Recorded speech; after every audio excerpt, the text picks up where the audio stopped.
Any questions from the field now? Thing not to. Okay. Questions for him, not for me. You pass that to Ben. Bill. Ben. Thanks for making the trip. One of the things that seems to be dominant in first-time entrepreneurs is that they're, I find, usually hip deep already in a product vision. Perhaps it's been built. They're emotionally beholden to it. Perhaps they have investors. And I find, what do you think is an effective way to sort of get, help entrepreneurs who are already well invested in something which has not really been tested, and they want to get involved with lean, but it's quite a scary thing to say, you know what, this thing we've been building for 9 months, we pretty much have to be okay with perhaps letting it go. So how would you sort of talk to those entrepreneurs who are really emotionally invested in something? Yeah, I mean, I have these conversations often. Let's be honest. Most people who are in that situation are not going to change. It's not, like, you're not going to win this argument. And it's because just emotionally, like, they're more committed to being right than they are to being successful. It's a very common first-time entrepreneur thing. So in fact, what I often say to those people is, because like those people who are most likely to argue with me that I'm crazy and I don't understand how Steve Jobs worked and they're the next Steve Jobs and whatever. I'm just like, that sounds great. Call me. Like, launch the product and call me when you're rich. And tell me, you can gloat in my face and tell me I told you so. But if that should fail to happen, like, no problem, I'm playing a long game. I'll catch you in your next startup. I'm in no rush. You know, if you let me know. Because most of the people who successfully implemented these startups historically are people who had a failed startup, myself included. But there is a way. And the kind of the needle threading thing to do with a person like that, which I've seen work, maybe 1 time in 10, is to first, you gotta really convince them that you agree with them that their vision is brilliant. You have to be like, absolutely, I 100% agree, you are definitely, completely 100% right. But, should we just double check? Like, probably everything you're saying is like dead on, but what's the, since it's so obvious that this is the most brilliant thing that has ever existed in the history of man, what could be the harm in double checking? Like, if I'm building teleportation, right, like I'm a true teleporter, you don't have to commute to work anymore, you don't have to ever go in the humidity ever again, teleport to work, boom, like that, okay? That's a pretty cool product. And I have a hypothesis. If I offer teleportation as an alternative to commuting to 10 people, like 10 out of 10 will be like, yes, here's $10, please let me teleport to work. Okay, that's all we need. Let's just go, just since we're doing teleportation, it's so awesome, let's just go talk to 10 people. And here's the thing, every entrepreneur thinks they're building teleportation. Deep down in their hearts, they think it's that cool. So like, it's actually, that's a great place to be. That's a great, simple, falsifiable hypothesis. Because then like when 0 out of 10 people buy it, like all of a sudden we have a major problem. Whereas someone who is not that deeply committed to the vision would be like, oh, 0 out of 10, well, it's probably only a 1% conversion rate anyway. Like, I'll make up an excuse. But someone who really is convinced will be actually thunderstruck by the fact they couldn't get anybody to sign up. And then they'll go to 20 people and 40 people and 100 people, and still not one person will pre-order my product. Something is deeply, deeply wrong. And that is really the only path I have seen work to get out of that situation.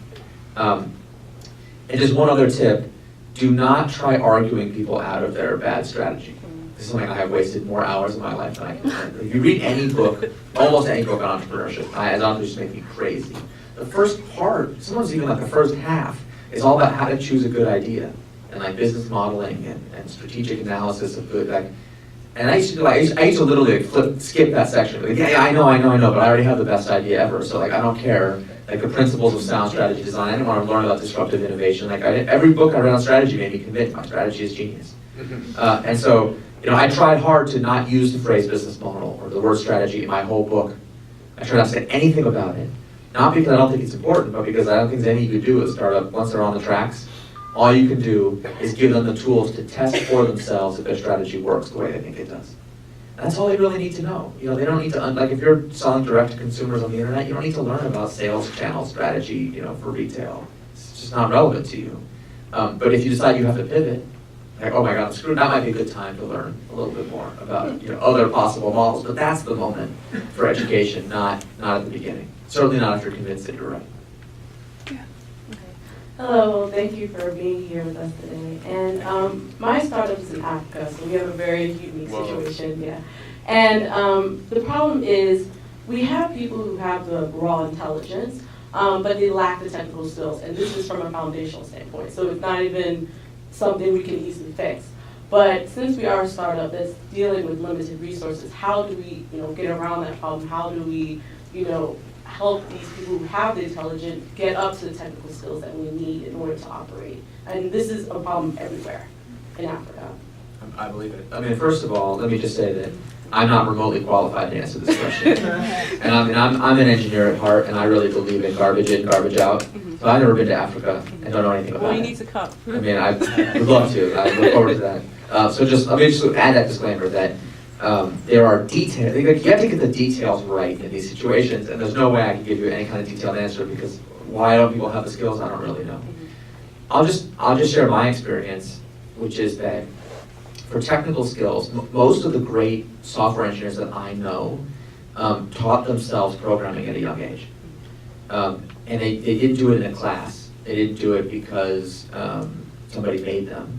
They did it because if you have that mental defect we call being a computer programmer, and you have access to technology of the right kind at the right time in your life, it's irresistible. It's an addiction. And that I really believe that is the best way to learn that set of technical skills. So, I learned to program something called MUDs, which were called multi-user dungeons, online text video games. I learned programming because that was the way you advanced your skill in the MUD. I didn't know it was programming. I didn't care. It was fun to me. So I believe that people don't need training and education. What they need is for the right people who have that motivation and innate talent to be given access to tools that are programmable and shareable with other people. And unfortunately, like on the one hand, the trend is for modern technology to be getting cheaper, which makes that access in some ways easier. But it's also the trend is against modifiability. So your average iPad, you can't take it apart and you can't program it the way you used to be able to program like a DOS computer with BASIC. So like, I don't really know the answer in certainly not outside the U.S. Like I've worked with some initiatives to try to bring those kinds of like programming game environments like into schools in places where the schools don't have access to technology. But that's kind of the best I could do. That's all I know. Has it been translated into foreign languages? Yeah, it has been translated, and it's being translated into a lot more. I have personally seen the Japanese, Chinese, I've seen the Portuguese, Spanish, and French editions. So you're going to have to learn all those languages when you go and visit. The problem is I get presented the translation as a gift often, and then I'm like, supposed to be really excited, but I can't read it, so I don't know what it says. And there's often like a forward written by somebody else. I'm like, can someone give me a translated version of this forward just in case it says this guy is an idiot? Don't read this one. Next question, gentleman over there. Here, we got the mic Oh, right yeah. here. Oh, Hi, thanks again for taking my question. So I have a lot of data from a lot of 8-year-olds, 9-year-olds. I do online education. A lot of 10-year-olds, teenagers, and I was wondering if you can give any advice on how to distill all these metrics and all this data I've been capturing for the last 6 months. All these 20 or 30 minimally viable products that I have. How does one distill those into real data for a venture capitalist? Okay, will you help the Africa person too? I think he has some relevant skills that might be useful here. So you guys get together after we're done here. It's really hard not to give you a really abstract answer, but it's kind of an abstract question, so I guess it's okay. So the parts of, okay, let me start with a disclaimer, because I'm about to talk about accounting, and nobody wants to talk about accounting. I know it's so boring. I apologize. The parts of Lean Startup that fit on a bumper sticker are the most popular parts, incidentally. Minimum viable product. Everyone's like, woo! What I'm about to say is not bumper sticker ready, and so nobody, like people just, I don't know, they even, maybe not even read those sections of the book, but like innovation accounting is one of the most important concepts in the book, and as far as I can tell, nobody's paid any attention to it, which I understand because it's really boring, and if it Sorry, wasn't. guys, I know that's always. That was one of my questions, Okay. actually. Here's someone who actually been paying attention, but So most, what happened in innovation accounting? yeah, listen, most people, like, Listen, if it wasn't 100% absolutely necessary in order to be successful as an entrepreneur, I would not be talking about accounting because I find it really boring. I'm not interested in the subject, except happens to be a prerequisite for the kind of success we all hope for. So it's important. And the reason it's important is that you have to have a causal theory of growth in order to measure anything useful about your product. Like a lot of entrepreneurs just measure a lot of stuff. But then if you're like, why do you care if the conversion rate is high? They're like, I don't know, isn't more better? Like, well, yeah, I mean, I guess, but what if the conversion rate comes at the expense of engagement? What if it comes at the expense of viral coefficient? What if time on site comes at the a common issue in media properties? What if it comes at the expense of page views? What do I do? You know, like I said, I literally do not know how to answer those questions except getting into all this innovation accounting. Because if you have a theory of what behaviors customers will do that leads to the kind of growth that you want, then I think it becomes very obvious. Measure those behaviors and nothing else. Just ignore everything else. If you're trying to build a virus, like an actual virus, you really want to build a PayPal or a Facebook, then what matters is how contagious is the virus. And you can find that out by just like launching the product and looking at the gross numbers. But if the gross numbers are like kind of mediocre, what do? Well, start over? I don't know. Much better to be like, no, what does it mean for something to be contagious? It means, on average, if I infect one person, at least one other person gets infected. That's actually easy to test with 2 people total. Infect one, see if they infect the other person. Run that experiment a couple of times, and you will have a very good sense of what the viral coefficient is. So there's no need for like a lot of data. There's actually a need for this really small, clear, specific piece of data. And in the book, I try to lay out the case for 3 what I call engines of growth: viral, paid, and sticky. We can talk about that if people are interested. There's a lot of detail, but each engine gives one specific number that tells you how fast your product will grow. Not is growing now, but will grow in the future. So they are forward-looking metrics that you can optimize around. And if you have that causal theory, if you measure the specific behaviors, it's pretty straightforward.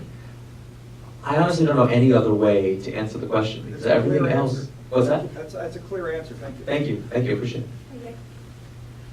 My company just started doing some lean startups within the company. We're kind of changing directions. We used to be primary library software. Now we're just doing anything. And my team. You work for my team is- You work for David Simon? Yeah, I work for David Simon. Your anonymity as Close well, friends. sorry. Okay, so my team is the first to move through this, and we can develop one MVP. And lately, we've been talking to, mine's for golf leagues right now, and we talked to the golf members, and they said, well, we'll give you this much money for. Are you the golf lady? Yeah. I heard the story. Oh, okay. Unbelievable story. Tell your story. So they tell us that, okay, we'll give you. Set it down. We'll give you $5 per participant for the app. As we say, okay, great, we have the MVP, and we happen to show it to the league directors, and they're like, well, that's really cool because that solves our problem.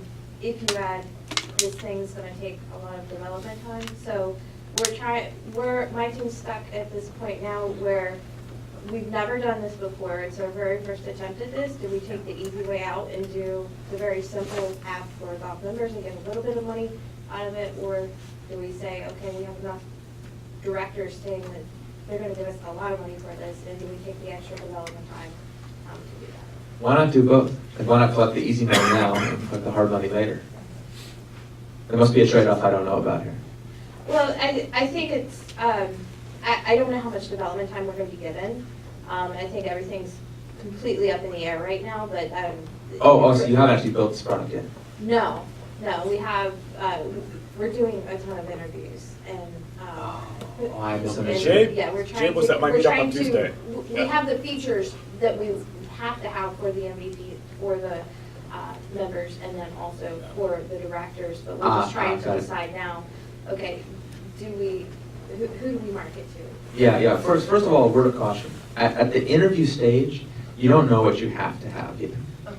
You only know what people think they want. Yeah. That's not the same as what people actually want.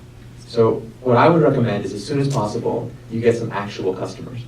And what that means is you try to get to a really, whatever is the minimum required to start separating people from their money.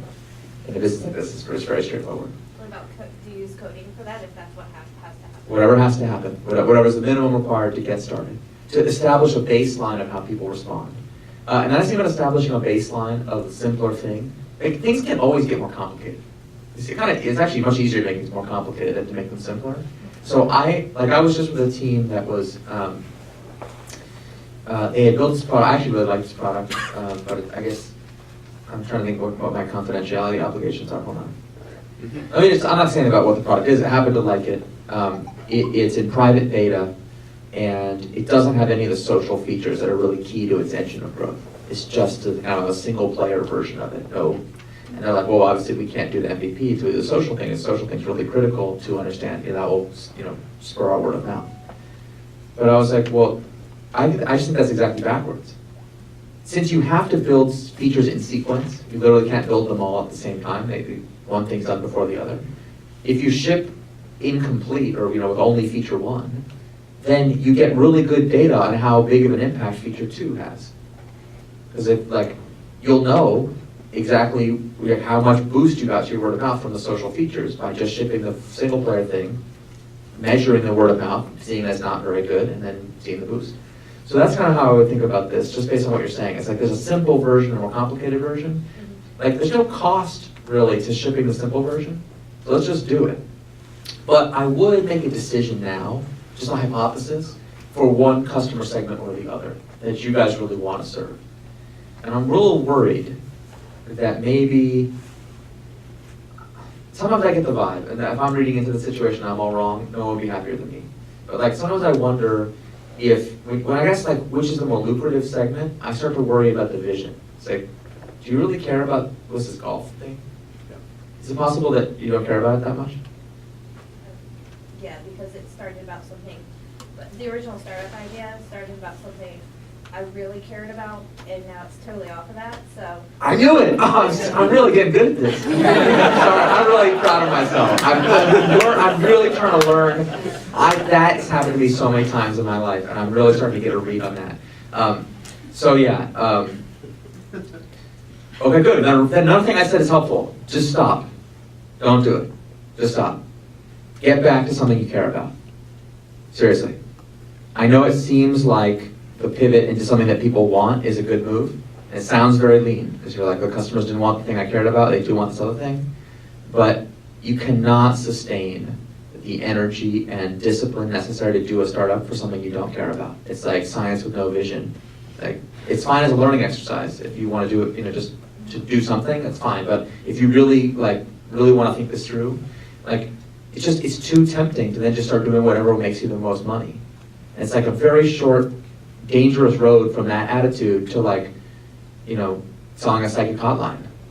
Or doing a Ponzi scheme, which are all great ways to make a lot of money in the short term, or to work on Wall Street. I think I'm excited to learn more for the future, and that's why I've been able to keep up the energy and go out and talk to people. Megan, you stole a golf cart, did you not? I did steal a Right, golf so cart. there's passion. She's a famous TLC story. Yeah. So again, I'm not trying to say that this isn't a good exercise or there's nothing valuable here, but when you really, really care about a specific hypothesis, these experiments are easier because you can use what you care about to help limit down the list of things you might do, and only do things that you actually care about the answer to. Like something where you're like, this customers might love this, but I don't care. You just eliminate those because you know for sure you'll fail at something you don't care at. Entrepreneurship is just too hard otherwise. We're going to take this question. Let's go back to Sarge, and we can take more questions after. Or are you? No, good? it's fine. Okay. I'm having a great time. And then we'll do more questions after we get back to Sarge. You're up. Hi, thank you for coming by. This is actually, you kind of answered it a little bit, but it's more of a question in principle. You're an entrepreneur and you have an idea that you want to test. And naturally, by definition, you're an entrepreneur, you're trying to change the way that people do business. Yep. And so you are testing your business model, your idea, and the response comes back and you need to change something about it. So you change something, and then you change another thing, you change another thing. At what point do you say that the data that you're getting back is actually not, it's no longer your idea, and you're just, you find yourself running something that's no longer your idea, and you say, well, no, I'm going to stop and I'm going to stick with what I have, my original idea, and keep on developing that. And at what point do you say, well, no, I'm going to keep on going on this road of the feedback I'm getting? Okay, I'm gonna answer that question, but let me ask the question you're not asking, which is quit. You're done, it's over, okay? All right, the question you're asking, there's a problem in it, which is that there's this kind of this use of the passive voice, like the idea gets changed, the data comes back. Like the data is not a person, it's not an animate object, it does not do anything, the data is just numbers on a page. The idea does not change itself, there's only you and what you do. So first of all, it's just like, if you want to be a self-reliant person, you've got to take responsibility that you are the person that makes the actions happen. And when you decide to change something, like you can decide, but own that decision. What happens, and I'm saying like I'm really good at this, I'm a terrible offender here. I was so passive aggressive with this, like, well, the data said, so I had to do it. It's like not my fault. If it doesn't work out, it's not my fault because the data said. And, the survey says, it's your fault. Whatever you do as an entrepreneur, it's your fault. You've really got to be clear when you're making a pivot. Like, you just got to go through the mental checklist. Is this pivoting to a new strategy that is still in line with the vision that I care about? And if the answer is no, stop. It's easy for me to say that. It's very hard to do in practice. And it's very easy to have your ship kind of be adrift and then all of a sudden find yourself working on something that you really don't care about or that you really are disconnected from. Or actually, I once found myself working on something that I found like morally not good. And I was like, how did this happen? And it was like really obvious. I was just cranking the numbers up. Doing whatever it took to make the numbers go up, and pretty soon like I was on territory that made me feel very uncomfortable. So that happens. And so like, when I was saying quit, no joke, like get out of that situation right now. If it's really your company, you can do whatever you want, like pivot back. But if I'm just gonna read between the lines, I don't think that doesn't sound like it to me. So It's more hypothetical. just no entrepreneurs ask hypothetical questions. First of all, anyway, look out for that issue if you would. I want to bring on this issue, Kapil. This is Dr. Kapil Parak. He's director of heart failure at Hopkins Bayview, and I met him at a lean startup machine back in August at the great fortified location. But he ran a great experiment. So why don't you come and show us what experiment you ran, what the outcome is, and where things stand. This is like an awesome special guest night. This is great. I know people. It's great to meet you. Yeah. Thanks. Thanks, Sarge. I didn't expect this, but much appreciated. Thanks for rolling with it. Yeah, no, totally. So I'm a cardiologist in a group of startup people, but I run a program at Hopkins, and one of the things we found was that we needed to make change and improve outcomes, but we didn't have any resources. So we ran a number of experiments, and I actually read your book, loved it. And that includes we improved patient education using initially it was just a prototype of a PDF, and then built it into a handout that became like a full book. And there's really like a number of experiments that basically we spent, just sort of readjusted resources, spent less than $100,000, and got almost $1 million in savings. And the most important thing was we actually got huge outcomes in terms of improving the time patients spent at home, and that they felt better. So I think it was just absolutely fantastic to use the sort of lean startup methodology in a 200-year-old institution, in an industry that's resistant to change, absolutely difficult to get moving, and come up with small MVPs, prove the concept, get traction, and then build on that in sort of several different areas simultaneously. And that just led to tremendous progress. So What's your next step now? So the next step is just to build and validate and grow, and Sarge is probably going to help us with sort of integrating that lean startup methodology and concept into sort of the program sort of from the ground up. So I've been the main driver of this, but I want us to start now from everybody. We have a team of 20 people, everybody from nutritionists to nurses. Anybody who's talking to a patient and has an idea should be empowered enough to come up with an MVP, test it, and then say, here's why you should listen to me, and here's how I can make life better for my patients. This is a scientific institution. Absolutely, and we're studying this. We're studying it all. And I actually am presenting this at a Young Investigators Conference in September. That is awesome. Round of applause.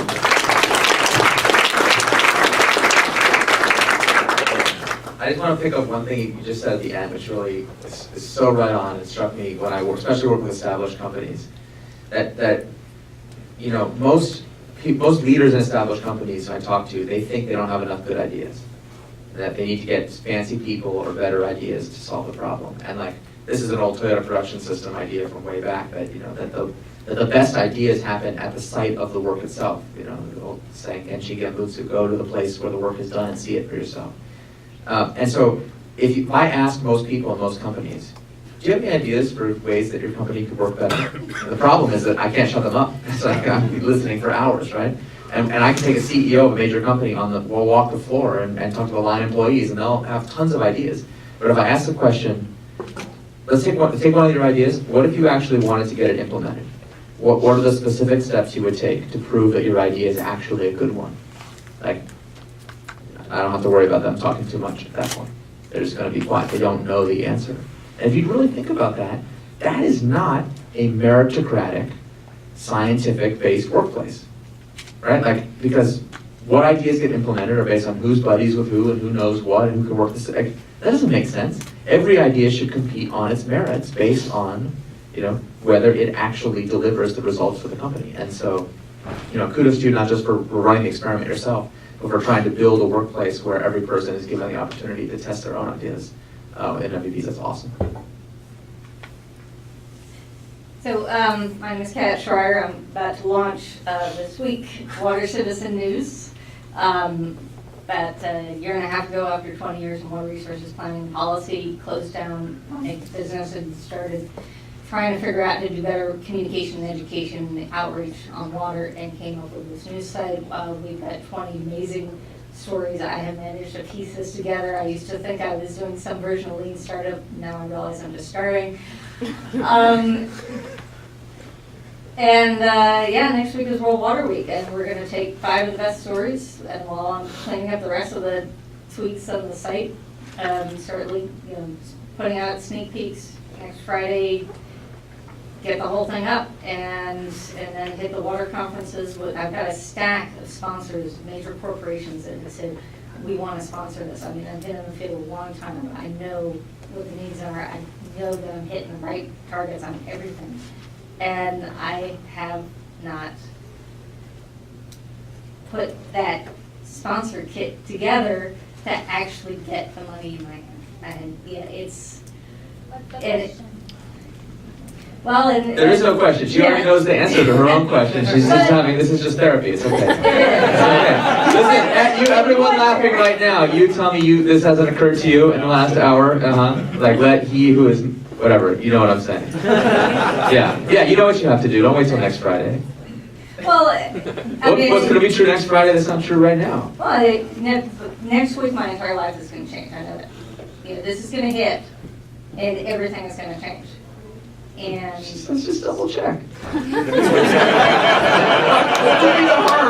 Just cashing those checks a little early. Just to double check. It's like, when does it become real? You can demo when it I have me. Money, it's real. Well, if you can demo that for me on your laptop, you can demo it for a sponsor on your laptop. And if it's good enough for this audience, it's good enough for the sponsor to pay you money. You can do it. Nobody else laugh, because you are. I know there's a lot of people in here who are working on something a little too long, and they're starting to realize it. Ship it tomorrow. Not next, tomorrow. Post tomorrow. Friday. Friday's a great day.